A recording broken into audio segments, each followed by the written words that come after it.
Hola, ¿qué tal? Bienvenidos a esta segunda parte de Ágora, donde, bueno, como siempre, ya saben ustedes, traemos a un invitado, y además un invitado hoy de los, iba a decir notable, pero yo creo que es de lo más ilustre de la Axarquía, porque es don Francisco Montoro. Paco, bienvenido. Bueno, pues bien hallado. Ahora no me digas cosas que me pongan colorado, que luego en la televisión no se ve uno muy bien. Francisco Montoro es seguramente, bueno, una de las glorias de aquí, de la Axarquía, porque en su faceta, bueno, aparte de su vida, que ha sido profesor, que ha hecho tantas y tantas cosas, tiene una faceta que es encomiable, que es resucitar o darle el valor que merece la Axarquía, con una colección de libros como esta que estamos viendo aquí, la colección Libros de la Axarquía, en la que ha traído su último libro, que es la verdadera historia, perdón, El cura Galeote, la verdadera historia del cura de Vélez Málaga que mató al obispo de Madrid.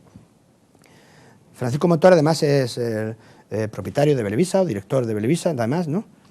También. De Belevisa Televisión, la cadena de cable de aquí de Vélez Málaga, y esta colección concretamente, lleva otras paralelas que también hablaremos, pero concretamente esta colección de libros de la Axarquía es su ojito derecho, ¿no, Paco?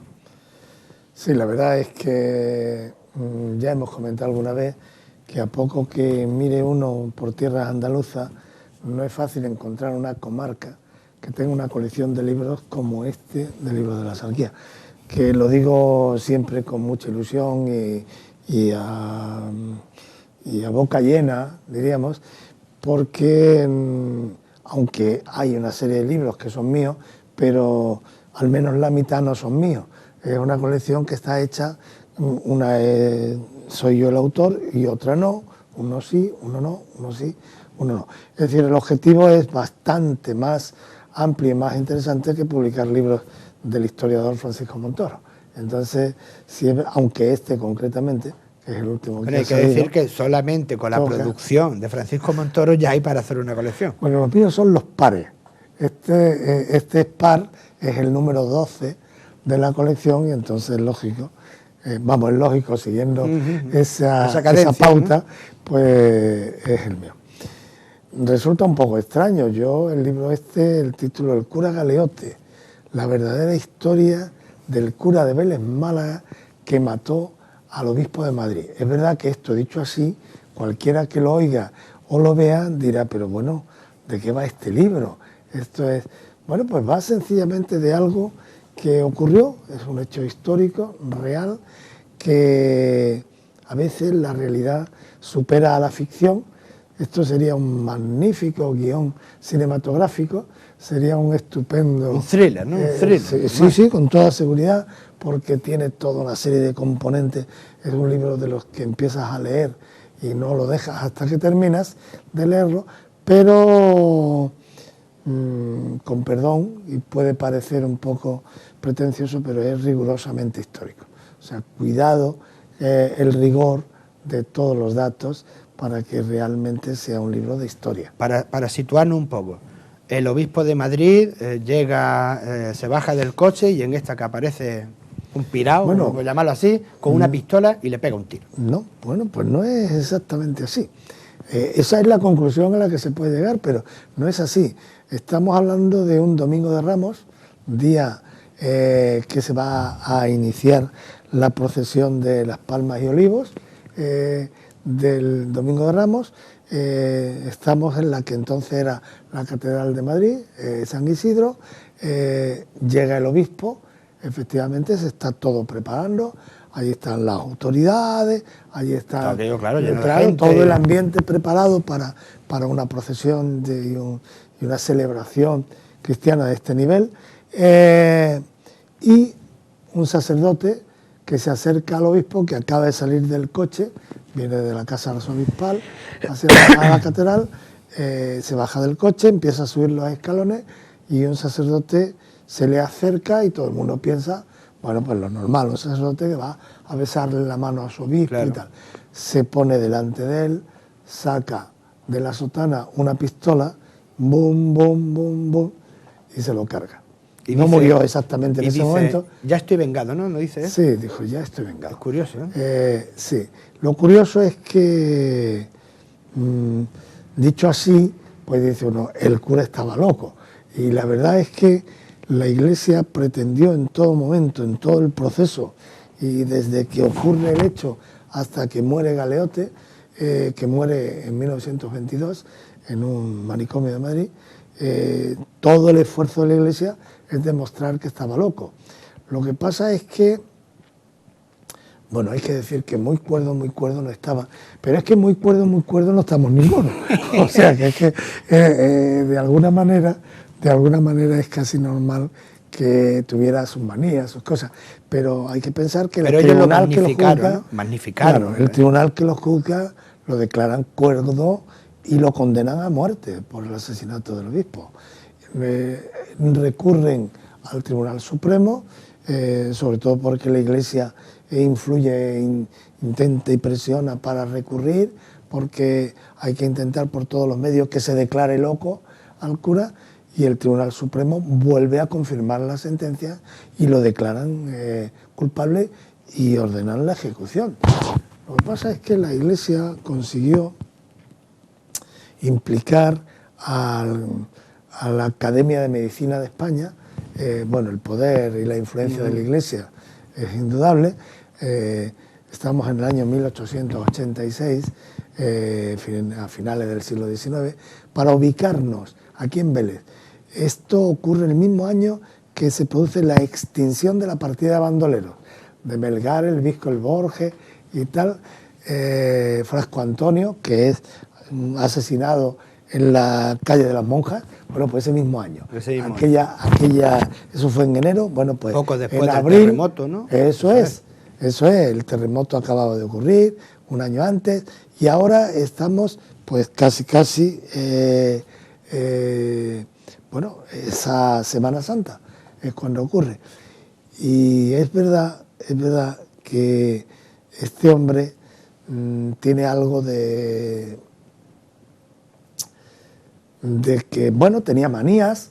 Es que todos los seres humanos tenemos manías, pero después de la condena que se le tiene en la cárcel, yo creo que por los datos que se ven y que se cuentan, que se pueden demostrar, y los informes médicos, este hombre se le presiona demasiado, de tal manera que si no estaba loco casi se le vuelve loco. Y bueno, en algún momento la conclusión final de la Academia de Medicina es que no sabemos si estaba loco antes, pero ahora en este momento está fatal, está muy mal, y entonces no puede ser condenado a muerte.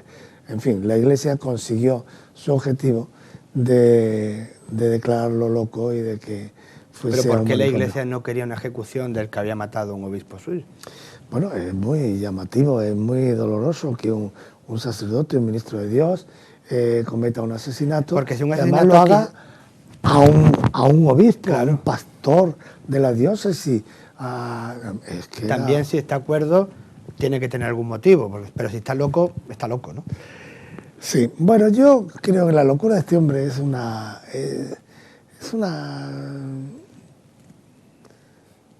circunstancia curiosa. Este hombre vivía aquí en Vélez, nació en lo que es la Cruz Verde, de una familia, la familia Galeote y Cotilla, se llamaba Cayetano Galeote y Cotilla. Cotilla es un nombre en Vélez. Sí, un apellido muy conocido en Vélez.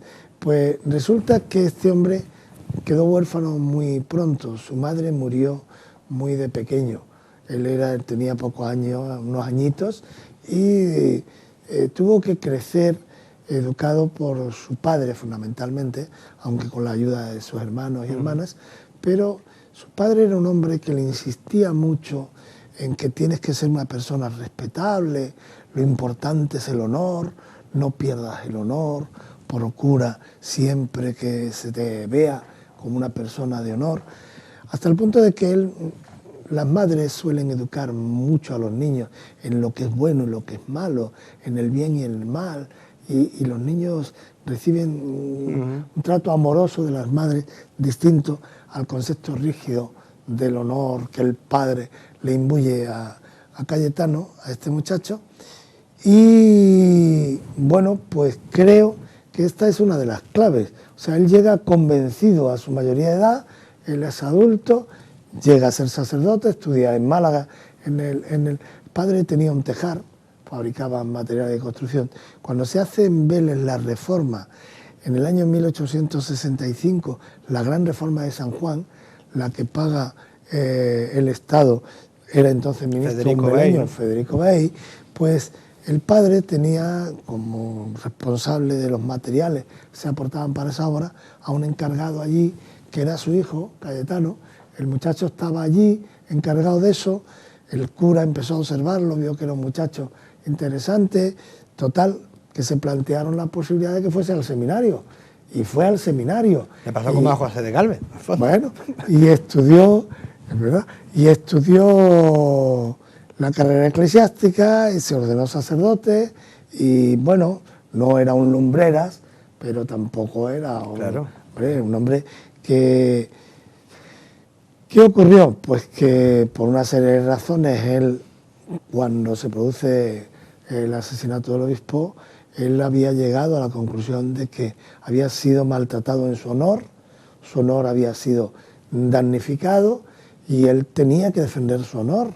Él estaba convencido de que el honor es más importante que la vida. Que la propia vida, curioso. Y él llega como los duelos un poco, antiguos. Claro, como los duelistas, que cuando llegaban a un conflicto final decían, bueno, que Dios haga justicia.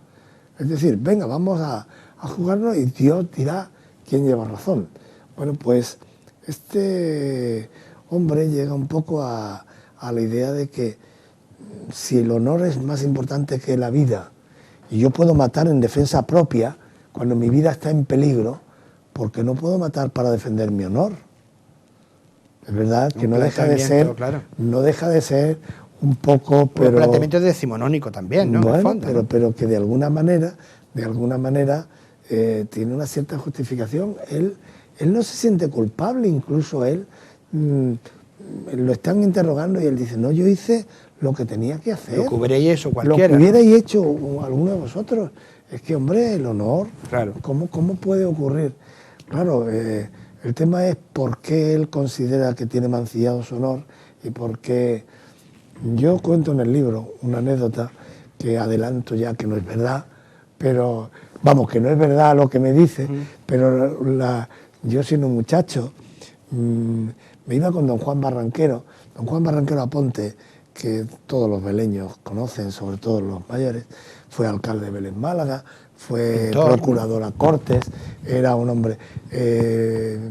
además se dedicó, una vez que se jubiló y se apartó de la política, se dedicó a la pintura, y allí en su calle de la Cruz Verde él tenía su estudio y pintaba unas miniaturas magníficas. Preciosas. Yo tengo algunas, son maravillosas. Bueno, pues don Juan, que yo me iba con él de muchacho, y mientras él estaba pintando yo estaba allí sentado, hablaba con él, le preguntaba cosas, comentábamos anécdotas. Ya eras curioso de joven. Sí, bueno, claro, eso es inevitable, pero es verdad que yo tenía unos amigos un poco extraños, en el sentido de que eran personas mayores. Mis amigos más cercanos en este mundo de la cultura pues fueron Pepe Méndez, don Juan Barranquero, Miguel Vergillo, Martín Galán, Antonio Segovia, y que eran, es decir, mayores, que eran mayores que yo, pero que de alguna manera alimentaban mi preocupación, mi interés, mi ilusión por conocer cosas de mi tierra. Y un día me dice don Juan Barranquero, estaba pintando, me acuerdo, es que es algo impactante, estaba él pintando y de pronto se me para, hace así con la gafa, él se retiraba las gafas para pintar los detalles principales, veía mejor sin gafas que con gafas, es curioso, bueno, curioso, y en un momento determinado hace así, se vuelve y me dice, Paquito, ¿tú sabes por qué el cura Galeote mató al obispo de Madrid? Claro, yo había oído hablar del cura Galeote, pero claro, vamos, ¿por qué lo mató y tal? Y me dijo, no, don Juan, yo no lo sé. Pues porque el obispo había violado a la hija del cura. Evidentemente, ya anticipo que después de los estudios que yo he hecho sobre esto y he llegado a toda la documentación y todo, eso no es verdad, no fue así. Pero era una de las cosas que se contaban. Porque claro, una justificación. Claro, era una de las cosas que se contaban.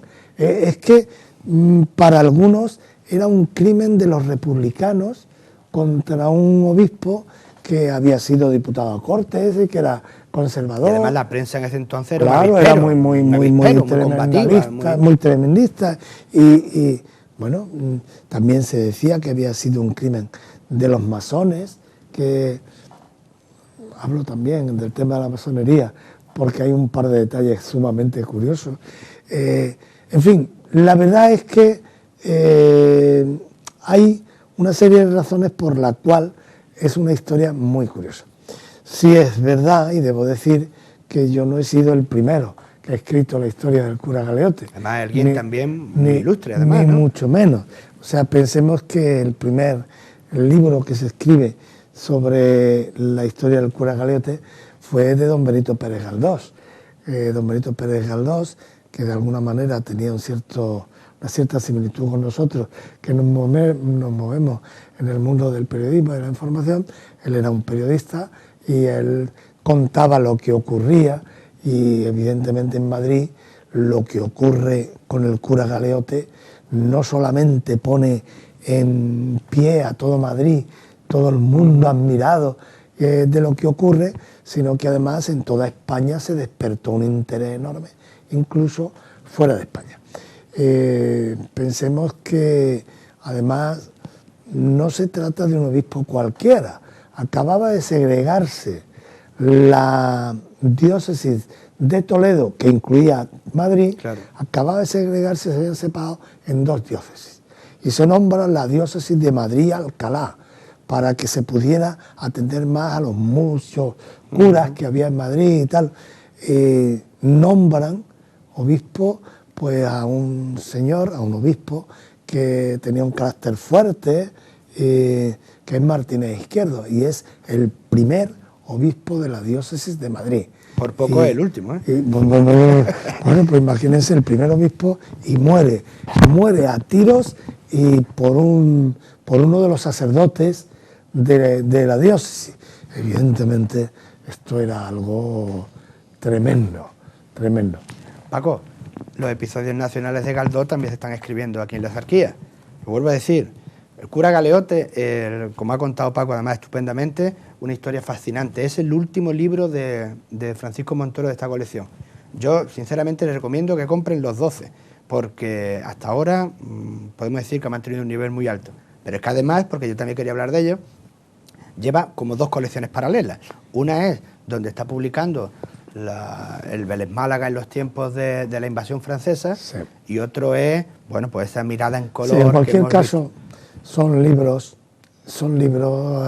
todos pertenecen un poco a lo que sería la editorial Libros de la Exarquía. Lo que pasa es que son o ramificaciones, ¿no? Mejor dicho, no más que colecciones. Antes de hablarte de eso, que me parece una pregunta muy interesante, quisiera decir un detalle de ese libro, también muy curioso, y es que no solamente Benito Pérez Galdós escribió sobre el cura Galeote, sino que hay un libro que escribió Demófilo, otro periodista de la época, que era nada más y nada menos que el padre de don Antonio Machado y de don Manuel Machado, el padre de los Machados.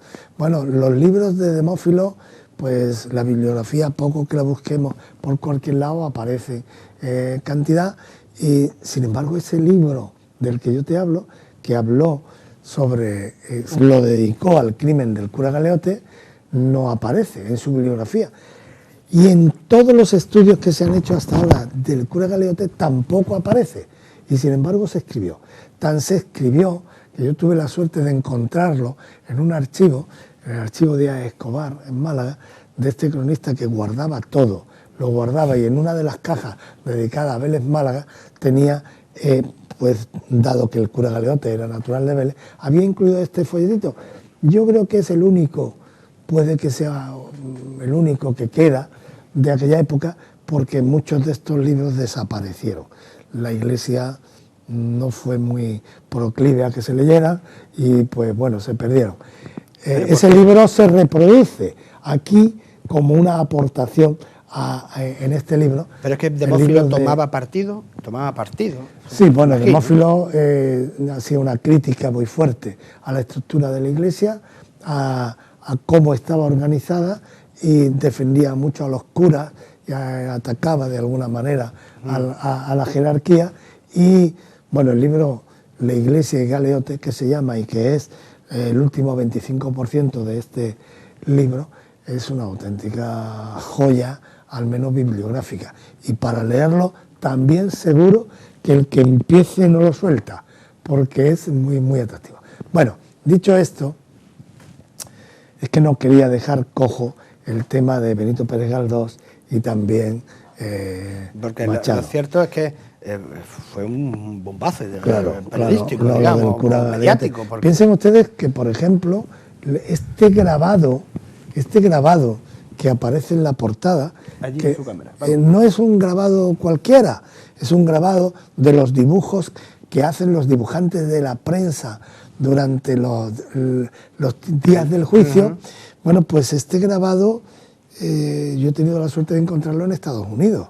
O sea que realmente sí, que es difícil es una documentación muy, muy... Bueno, en Estados Unidos a través de Amazon. O sea que yo no he ido a Estados Unidos. Pero vaya, que estaba en Estados Unidos. Pero que estaba en Estados Unidos y que localizándolo, utilizando la red de internet, pues lo localicé y entonces lo pedí, lo compré, lo traje y afortunadamente para que sea una pieza clave de... Nos queda muy poco tiempo, Paco, pero yo sí me gustaría que me hablara un poco, porque al fin y al cabo usted es el editor, prologuista, alma mater del libro de Margarita García Galán, que la tuvimos aquí el otro día. Sí. Y bueno, ella se deshace en junto elogio a hacia esta usted. colección de libros de la Axarquía, que como digo, tiene una visión abierta de esta comarca y que creo que está conformándose ya una colección de bastante enjundia. Sí, Es verdad que se me ha ocurrido hacer, en principio hasta ahora, dos ramificaciones. Una que es Libros de la Axarquía, colección Historia de Vélez Málaga, en la que estamos tratando o haciendo libros específicos de Historia de Vélez Málaga. Y otra que se llama Libros de la Axarquía, colección Reflexiones, en la que se van a publicar una serie de ejemplares con reflexiones de autores, escritores de aquí de la tierra. El número 1 ha sido presentado hace unos días, de Margarita García Galán, que lleva en su ADN la capacidad de escribir, es sobrina de una gran periodista española, prima de una gran escritora. No quiero entrar en demasiados detalles porque puede parecer, pero es verdad que Margarita, madre de un escritor. Madre de un escritor, mi amigo Alfredo de Oces, esposa posiblemente de mi mejor amigo, y la verdad es que Margarita, que formamos parte de una pandilla hace muchísimos años, cuando éramos adolescentes, Bernardo Galvez, Juan Luis, ella, Lola Escaño, yo, en fin, Antonio López. La verdad es que yo siempre he admirado su habilidad para expresar con belleza, con emociones. Ella traduce a palabras, con colores, lo que observa. Entonces, este libro de Mirada en Color es una auténtica hermosura. Yo siempre le digo, es que eres mi escritora predilecta, pero es verdad que cualquiera dice, hombre, estos están en una asociación de bombos mutuos, porque ella me dice, pues tú eres mi historiador preferido, pero en fin, la verdad somos muy amigos y nos queremos mucho, pero es verdad que Margarita escribe de un modo maravilloso. Paco, nos tenemos que ir. Bueno. Esto se gasta y... Bueno, claro, ¿qué le voy a decir? yo sé algo de eso. Pues eso es, ¿qué le voy a decir? Bueno, él dirige Belevisa y en Belevisa pues les pasa igual, como en todos lados supongo. Claro. No vamos a descubrir el tiempo nosotros. Pero sí se les recomiendo, lo vuelvo a recomendar, tal como hice hace escasos días, les recomendaba el libro Mirada en Color de Margarita García Galán, con el sello, el marchamo de Francisco Montoro, y este Francisco Montoro en su auténtica expresión. Uno de las personas, ya le digo, su dedicación a la cultura y todo lo que nos está dejando, nuestras generaciones, las generaciones que vengan, lo valorarán como se merece. Yo espero que lo merezcan, que se lo valoren en vida, pero también las que vengan. Don Francisco Montoro, bienvenido, como siempre, muchas gracias por haber estado aquí. Muchas gracias. Y a ustedes les dejo, mañana más, volvemos aquí en Ágora.